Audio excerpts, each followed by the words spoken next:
Pemirsa, dalam segmen tamu hari ini di Pojok Pitu, kita berjumpa kali ini luar biasa pemirsa. Kami tidak berada di studio, tapi pada kesempatan yang istimewa ini kami sudah berada di Desa Pujon Kidul, Pujon, Kabupaten Malang. Nah pemirsa, kalau kita berbicara di sini mengenai upaya dari pemerintah Provinsi Jawa Timur untuk kemudian melakukan ikhtiar-ikhtiar dalam upaya meningkatkan kesejahteraan masyarakat, utamanya pemberdayaan perempuan, begitu ya. Tentu kita juga tidak lepas dari yang namanya peran Dinas Pemberdayaan Masyarakat dan Desa Provinsi Jawa Timur. Kita tahu bahwa pasca COVID-19, pemerintah Provinsi Jawa Timur memiliki upaya yang berperan penting untuk membantu peningkatan kesejahteraan masyarakat. Tidak melupakan juga bagaimana perempuan dapat semakin berdaya. Bagaimana kemudian Dinas Pemberdayaan Masyarakat dan Desa Provinsi Jawa Timur merealisasikan program ini agar kemudian tidak hanya terwujud, tetapi yang tidak kalah penting adalah tepat sasaran. Nah, untuk itu pemirsa, dalam program tamu hari ini Pojok Pitu yang sangat istimewa, yang sangat luar biasa dan spesial ini, saya akan berbincang dengan Kepala Dinas Pemberdayaan Masyarakat dan Desa Provinsi Jawa Timur, Bapak Insinyur Budi Sarwoto MM. Pak Budi, terima kasih ya Pak sudah bersedia hadir. Kali ini luar biasa loh Pak, kita tempatnya rileks, kemudian anginnya juga sejuk gitu ya. Betul Mbak Tika, kita santai di luar ruang. Betul. Sambil menikmati alam Pujon yang luar biasa. Benar Pak, sambil kemudian nanti Bapak juga tahu seperti apa kemudian kalau kita berbicara juga mengenai upaya peningkatan kesejahteraan masyarakat, termasuk juga pemberdayaan perempuan. Tapi begini Pak Budi, sebelum kita menuju ke situ, saya mau bertanya, apa kemudian upaya pasca COVID-19 itu kan menimbulkan berbagai permasalahan ya Pak. Ada dampak ekonomi, ada kemudian dampak sosial. Nah, ikhtiar yang dilakukan oleh pemerintah Provinsi Jawa Timur untuk pemulihan ekonomi, pemulihan sosial seperti apa Pak Budi? Pada pasca COVID, iya.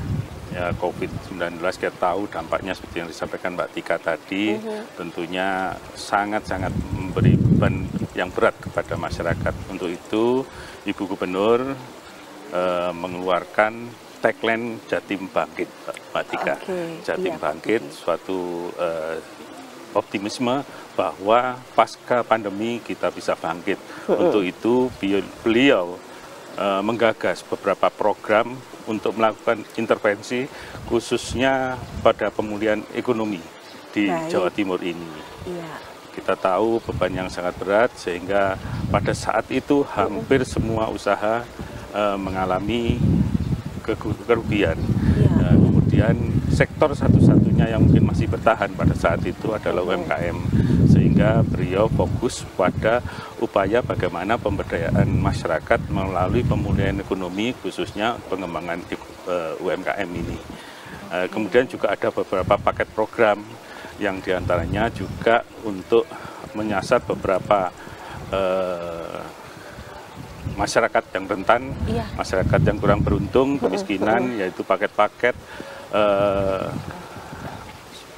pengembangan usaha dan juga pemberian bantuan kepada masyarakat-masyarakat yang kurang beruntung. Untuk pengembangan UMKM itu sendiri, ini untuk Dinas PMD Provinsi Jawa Timur khususnya, kita ada 3 program yang digagas, diinisiasi oleh DPMD dan kita masukkan dalam paket program pemulihan pemerintah Provinsi Jawa Timur tersebut. Yang pertama adalah pemberdayaan badan usaha milik desa atau BUMDesa. Saat ini kita juga ada di salah satu BUMDesa yang dikelola oleh BUMDesa Sumber Sejahtera di Desa Pujon Kidul, Kecamatan Pujon, Kabupaten Malang. Ini kita memberikan penguatan modal kepada BUMDesa agar mereka bangkit kembali, bisa mengembangkan usahanya, meningkatkan pendapatan, menyumbang kepada pendapatan asli desa, dan mensejahterakan masyarakat desa itu. Yang kedua, paket yang kita inisiasi dari DPMD yaitu Desa Berdaya, yaitu menumbuhkan, mengembangkan desa-desa tematik, desa-desa ikonik. Seperti contoh kita saat ini di Cafe Sawah Pujon Kidul, ini salah satu desa tematik yang mengambil dengan memanfaatkan potensi yang dimiliki oleh desa tersebut. Karena di sini ada bentang sawah yang luas, ini merupakan objek yang sangat menarik bagi masyarakat sehingga akhirnya dikembangkan kafe sawah ini. Yang ketiga, kita juga memiliki program Jatim Puspa. Ya, Jawa Timur Pemberdayaan Usaha Perempuan, ini kepanjangannya. Ya, ini menyasar kepada keluarga yang kurang beruntung tadi. Ini merupakan paket pemberian modal usaha berupa barang produktif kepada masyarakat yang sudah berada di atas garis kemiskinan. Tetapi agar mereka tidak jatuh lagi di bawah garis kemiskinan karena pandemi COVID, kita beri bantalan penguatan modal usaha berupa barang produksi.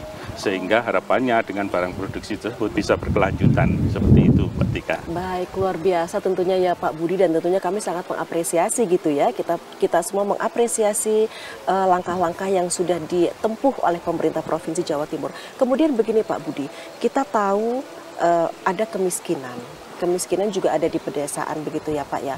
Bagaimana kemudian pemerintah Provinsi Jawa Timur melalui Dinas Pemberdayaan Masyarakat dan Desa kemudian hadir melakukan pendampingan begitu Pak, dan juga pemberdayaan masyarakat desa. Strategi pemerintah pada dasarnya untuk mengatasi kemiskinan ini ada 3 Mbak Tika. Iya, Pak. Yang pertama adalah mengurangi beban masyarakat. Di mana kalau di DPMD kita ada dana desa. Setiap desa mendapatkan dana desa dari pemerintah yang nilainya kurang lebih 1 miliar. Nah itu di dalam dana desa tersebut ada anggaran yang diirmak, diberi tanda khusus untuk memberikan bantuan langsung tunai kepada masyarakat. Yang BLT ini kita berikan kepada masyarakat dengan harapan beban masyarakat untuk mencukupi kebutuhan dasarnya ini bisa tercukupi, atau juga memberikan subsidi bahan bakar minyak, memberikan subsidi biaya siswa pada sekolah, ya seperti itu yang dilakukan pemerintah. Nah kalau di DPMD tadi ada BLT yang menggunakan dana desa. Yang kedua, upaya dalam mengatasi kemiskinan ini adalah untuk meningkatkan pendapatan masyarakat.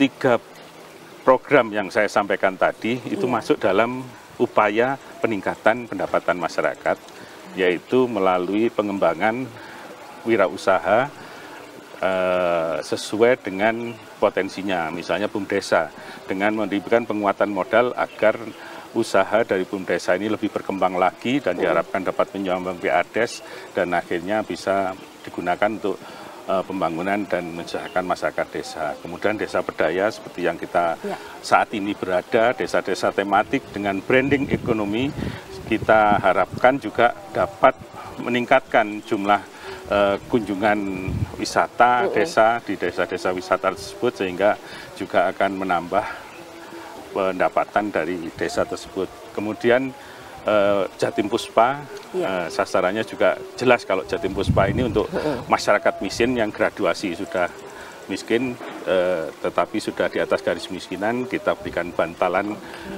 penguatan modal tadi.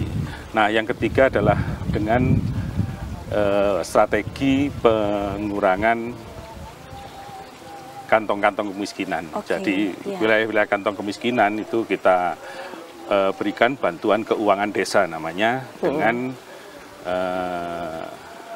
memberikan bantuan untuk pembangunan infrastruktur sehingga aksesibilitas, konektivitas antar desa itu bisa terbangun sehingga pertumbuhan ekonomi bisa meningkat di desa tersebut. Seperti itu. Baik pemirsa, pastikan Anda tetap bersama kami. Program tamu hari ini di Pojok Pitu masih akan kembali hadir ke hadapan Anda pemirsa usai jeda pariwara berikut ini.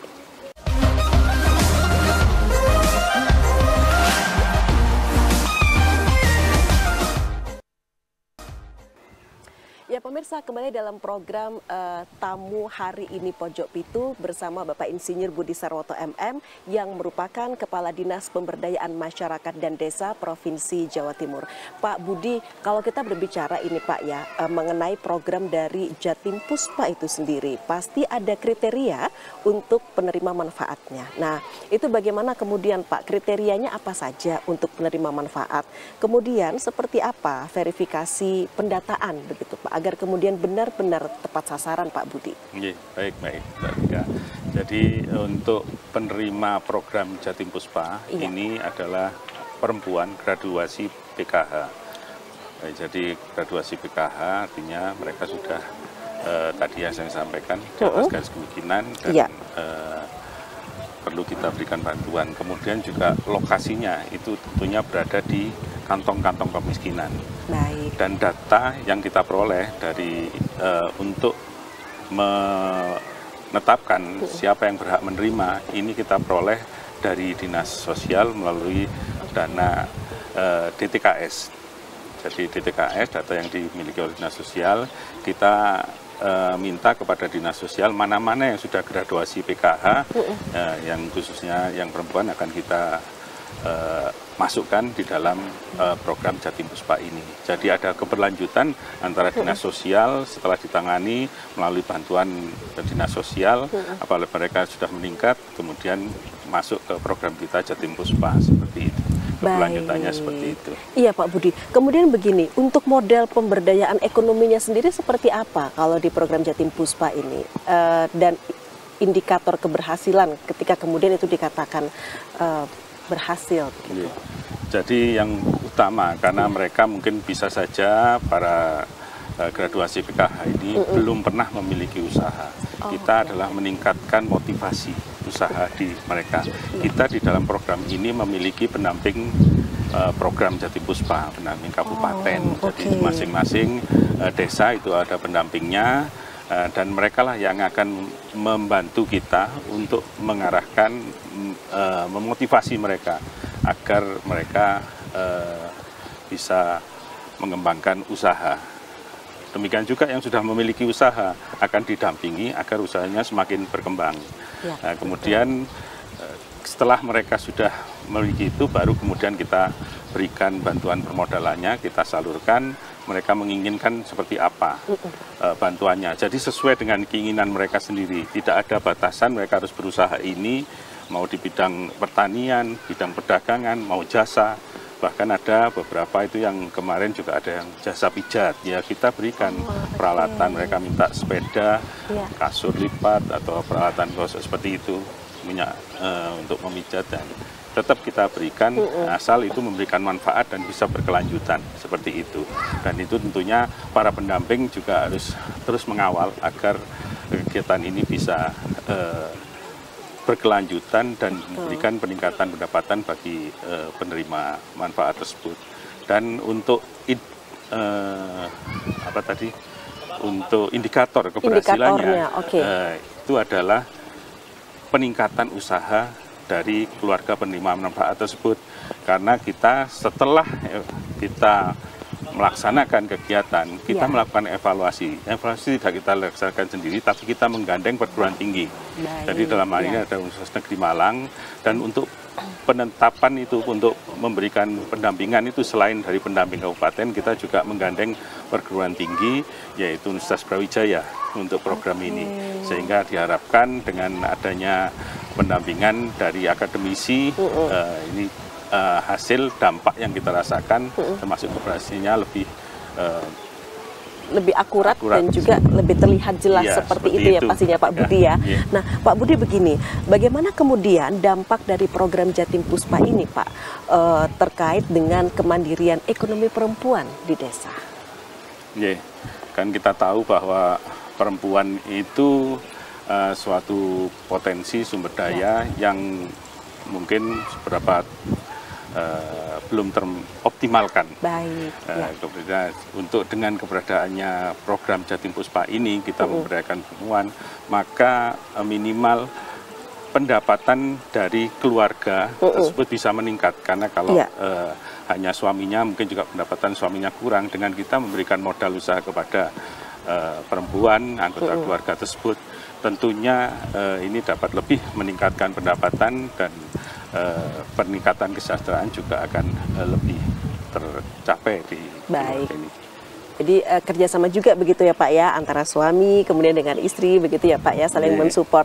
Tapi begini Pak Budi, pasti ada tantangan dong ya Pak. Nah ini bicara mengenai tantangan, apa kemudian tantangan terbesar Pak dalam pelaksanaan program Jatim Puspa di lapangan? Mulai dari tahap perencanaan sampai kemudian penyaluran bantuan ini Pak Budi. Setiap tahun pada saat kita menyalurkan bantuan ini pasti akan terjadi beberapa permasalahan, khususnya bahwa kita selalu melakukan verifikasi terlebih dahulu dari data yang diterima dari Dinas Sosial. Apakah betul-betul program ini sudah tepat sasaran, sehingga kita perlu dengan bantuan pendamping desa yang kita miliki, mengidentifikasi kembali, memverifikasi kembali, memvalidasi kembali. Kadang-kadang penerimanya sebenarnya sudah tidak memenuhi kriteria yang kita tetapkan, sehingga akhirnya kita batalkan bantuan kepada KK tersebut, KPM tersebut. Kemudian juga kadang-kadang juga yang bersangkutan sudah pindah tempat, kemudian juga atau meninggal dunia seperti itu. Jadi hal-hal seperti itu menjadi tantangan kita sendiri. Di samping itu juga keberlanjutan dari usaha ini juga yang menjadi tantangan kita. Kadang hasil evaluasi juga menunjukkan beberapa keluarga penerima setelah menerima kemudian ternyata tidak berkelanjutan. Nah ini untuk tahun ini kita lebih menekankan, fokuskan juga pada keberlanjutannya dengan membangun jejaring. Jadi tidak hanya kita berikan modal usaha, tapi kita juga mengkonekkan dengan pelaku usaha lain agar produk baik barang maupun jasa yang diusahakan oleh keluarga penerima manfaat ini bisa disalurkan kepada pelaku usaha yang lain, sehingga harapannya ini bisa lebih berkelanjutan. Seperti itu Mbak Tika. Iya, Pak Budi, kalau kita bicara mengenai sinergi, tentu sinergitas itu sangat dibutuhkan Pak ya. Bagaimana kemudian sinergi yang sudah terjalin antara pemerintah provinsi, pemerintah desa dengan lembaga terkait dengan pelaksanaan program Jatim Puspa ini Pak Budi? Sinergi tentunya kita sudah sangat penting dalam hal ini. Tadi sudah saya sampaikan ada peran perguruan tinggi, ada peran pendamping masyarakat, pemerintah desa juga untuk melakukan pengawalan, pendampingan terhadap program kita. Ini juga sangat kita butuhkan, sehingga sinergi dan kolaborasi di antara semua stakeholder ini juga sangat kita butuhkan, dan ini sangat kita rasakan sekali di dalam pada saat kita melaksanakan ini. Bantuan dari sinergi dan kolaborasi dari ke semua pihak tersebut bisa memperlancar pelaksanaan dari program Jatim Puspa itu sendiri. Pak Budi, tapi apakah ada pendampingan berkelanjutan kepada para penerima manfaat setelah mereka mendapatkan bantuan atau pelatihan ini Bapak? Iya, betul. Jadi ini terus kita pantau, kita evaluasi perkembangan tahun sebenarnya seperti yang saya ceritakan tadi. Kita bekerjasama dengan Universitas Malang, Universitas Negeri Malang untuk memantau hasil evaluasinya. Apabila mana-mana yang sudah menunjukkan hasil, yang belum yang mana, kita perlu pendampingan lebih lanjut seperti itu. Baik, jadi memang akan selalu ada pendampingan yang berkelanjutan ya. Pak Budi, ada inovasikah begitu atau pengembangan baru terkait dengan pelaksanaan Jatim Puspa untuk di masa yang akan datang begitu Pak? Kalau yang sekarang ini yang seperti yang saya ceritakan, yang sebelum tahun 2025 kita masih belum menghubungkan dengan pelaku usaha, membangun jejaring itu belum kita lakukan. Tahun ini sudah kita lakukan. Kemudian ini juga berdasarkan hasil evaluasi agar lebih berkelanjutan. Kemudian tahun depan rencananya kita juga akan meningkatkan jumlah bantuan. Kalau sekarang ini per KPM itu mendapatkan 2,5 juta, tahun ini adalah 3 juta tahun depan. Rencananya seperti itu. Dan tidak itu saja, kalau setiap tahun kita rata-rata hanya 5.000 KPM, tahun depan itu akan kita lebih perluas cakupannya. Karena kita menyadari bahwa program ini sudah sangat bagus di dalam upaya pengurangan angka kemiskinan di tingkat desa. Betul, jadi memang ini benar-benar program yang luar biasa dan sangat berdampak positif ya pastinya Pak Budi. Tapi begini Pak, apakah ada kemudian ke depan ini rencana untuk mengintegrasikan program Jatim Puspa dengan program pemberdayaan ekonomi lainnya yang kemudian antara pemerintah pusat, kemudian BUMDes dengan sektor swasta begitu Pak misalnya? tentunya ada. Seperti yang saya sampaikan tadi, membangun jejaring tidak hanya kepada pelaku usaha lain, kepada BUMDesa, kepada off-taker lainnya, pihak-pihak lain. Ini juga kita, kalau yang memang produknya layak untuk sudah kita pasarkan lebih luas, kita ikutkan juga pada misi dagang yang dilakukan oleh BUMDesa dengan mengakomodir produk-produk dari keluarga penerima manfaat yang ada di wilayah desa tersebut. Jadi seperti itu, Mbak Tika. Baik, Pak Budi, tentunya harapan kita semua program ini berjalan lancar, sukses, tepat sasaran, dan benar-benar bisa berdampak positif, utamanya untuk mengentaskan kemiskinan, utamanya di pedesaan. Bapak Budi Sarwoto, terima kasih atas bincang-bincangnya dalam program tamu hari ini. Sehat selalu, Pak, sukses dalam menjalankan tugasnya ya. Terima kasih, Bapak. Nah, pemirsa, demikian tadi bincang-bincang saya dengan Bapak Insinyur Budi Sarwoto MM, di mana beliau ini merupakan Kepala Dinas Pemberdayaan Masyarakat dan Desa Provinsi Jawa Timur. Sampai di sini pemirsa, program tamu hari ini dalam Pojok Pitu. Saya Mustika Ratna. Terima kasih, tetaplah di Pojok Pitu.